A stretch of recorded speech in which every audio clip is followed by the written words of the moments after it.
It's officially bracket season. With or without Jalen Brunson, Karl-Anthony Towns and the Knicks have a 98% chance to finish this year as the 3 seed in the Eastern Conference. But will it be the Bucks, the Pacers, or even the Pistons that they see in the first round? That remains to be seen. Tonight's opponent, on the other hand, plenty of questions on where Bam and the Heat will end up, let alone if they actually even make it out of the play-in tournament. Snapping a 7-game losing streak tonight in the Garden, that would not be a bad start, though. As for over in the West, there are so many questions outside of the Thunder. Do we have a first-round preview in the second game of our doubleheader when Jokic and the Nuggets head to the Bay to face Steph Curry, Jimmy Butler, and the Warriors? We're counting you down on ESPN. Welcome to NBA Countdown, presented by DoorDash.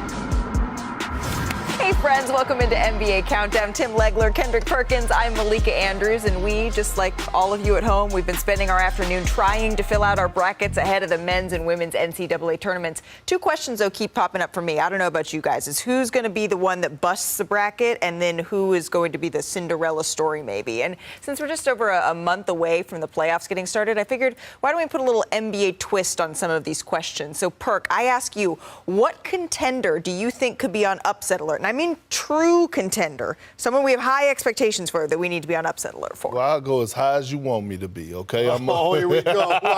What are you about to say? I'm going with the Cleveland Cavaliers. You got to be kidding me. No. I knew you were a non-believer. I'm going with the Cavs. You're a non-believer. I'm going with the Cavs, Liz. Why is that? Well, on that bright and sunny note, let's send it out to New York City. Cassidy Hubbard, Doris Burke, Ryan Rucco on the call. Ryan, take it away. All right, Malika, well, thank you very much. You know what? It has become a lovely night here in New York City after a rainy day, and ready for an Eastern Conference tilt between the 42-24 Knicks and the 29-38 Miami Heat. The fans filing in to Madison Square Garden. This building always sold out, always electric, as we welcome you to NBA Courtside, presented by DoorDash. Taking a look at the Eastern Conference standings.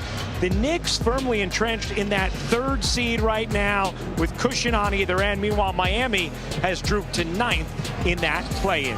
As we welcome you courtside. Hey everybody, Ryan Rucco alongside Doris Burke. So happy to be with you this Monday night for the NBA on ESPN. Doris, you saw the Knicks the other night at Golden State. Although it was a loss, another strong performance from Karl-Anthony Towns, who's having a terrific first season with the Knicks. No Jalen Brunson on that long road trip, and I thought Karl-Anthony Towns played with a level of physicality that helped his team stay in the game all night.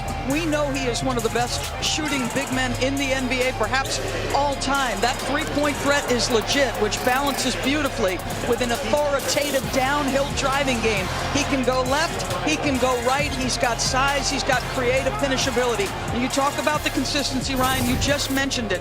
When you are putting your name in the conversation with Patrick Ewing as a New York Knick, you are doing some things. Yeah, certainly doing some things right if you're Karl-Anthony Towns. Meanwhile, not much going right of late for the Miami Heat. For more on them, here is Cassidy Hubbard. Yeah, Ryan, the Heat are desperately seeking a win tonight, having dropped 7 straight, which is tied for the longest losing streak in Eric Spoelstra's tenure. He said of the group slump, calling it humbling, saying we're left with this reality of how difficult it is to win one game. He said we're desperate to our souls to collectively figure out how to win one game, and that's where we are right now. Currently, they are in the play-in, sitting in 9th, and finishing strong is taking on several meanings for the Heat. As Tyler Hero told me, we've been right there in a lot of these games, just got to figure out a way to get the win, but most importantly, how to finish at the end. Telling me, yeah, they are desperate right now. Ryan, DB? Well, and no question, Cassidy, that more falls on Tyler Hero and Bam Adebayo since the departure of Jimmy Butler. The difference between being a second option and first in the NBA is an enormous jump. And it doesn't mean that players are incapable. It just means that there's a process that you must go through. This team has been in close games all year. They've played 7 overtime. It has been a disaster in the 4th quarter. Tyler Hero and Bam Adebayo have got to lead the way because they are the veterans. Hero has had an all-star year. Let's see if they can keep it close and what lessons they've learned. You saw those 4th quarter numbers, those clutch time numbers, just astonishingly bad for Miami since February 1st. Knicks Heat, One of the best Eastern Conference rivalries of the modern day NBA.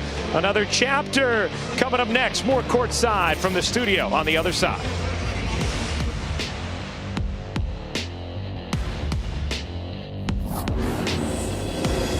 NBA Courtside on ESPN is presented by Dash Pass, your door to all things basketball.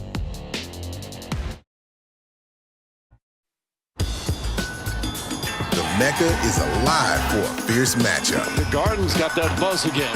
New York is bridging the gap as the playoffs near. Bridges puts up a three.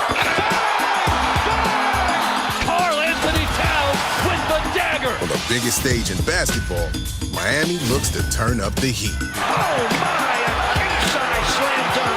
The fire. And hit. The hero, the Lord. Heat. Knicks. Next.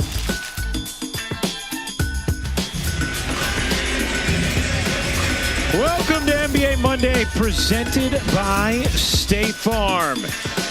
Getting ready for the start of action at the Garden between the Knicks and the Heat on a Monday night. Let's take a look at tonight's starting lineups, brought to you by Voya.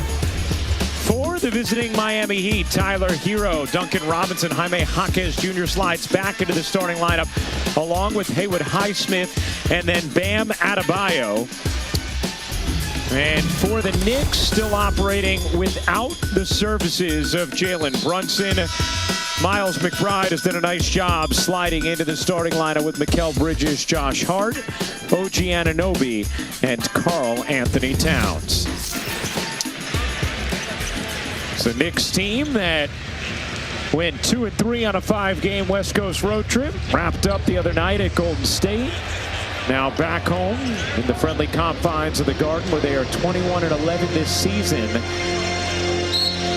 And the Knicks still have to navigate without Jalen Brunson for a little while here, Doris. Meanwhile, Miami, as Cassidy detailed for us, just desperate for a win. 7 overtime games. The issue for the Heat, in particular, since the departure of Jimmy Butler, has been manufacturing enough points to win games, in particular in the fourth and overtime. And if you're the Knicks, your defense has improved steadily. Miles McBride at the point of attack has been terrific. So can Miami score enough tonight? Of late, they have not been able to. Adebayo and Towns will jump it up. And Miami wins the tip. Knicks have taken the first 2 meetings of the season against the Heat. They have not swept